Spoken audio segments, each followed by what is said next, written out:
ਉਹ ਕਹਿੰਦਾ ਅੱਛਾ ਕਈ ਬਗਾਨੇ ਜਾਂਦੀ ਤੇ ਕਿਤੇ ਬੜੇ ਲੈਣੇ ਕਿਉਂਕਿ ਸਟਾਰਟਿੰਗ ਹਮੇਸ਼ਾ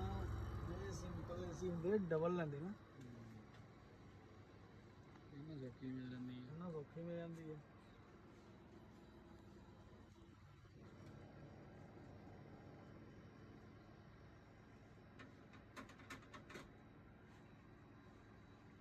ਬੰਦ ਕਰੇਗਾ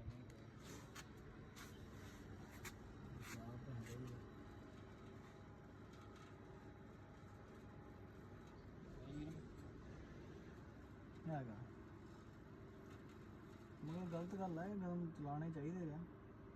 ਕਿ ਗੈਸ ਨੂੰ ਕੋਈ ਫੇਕਣਾ ਭਾਈ ਗੈਸ ਨੂੰ ਕੋਈ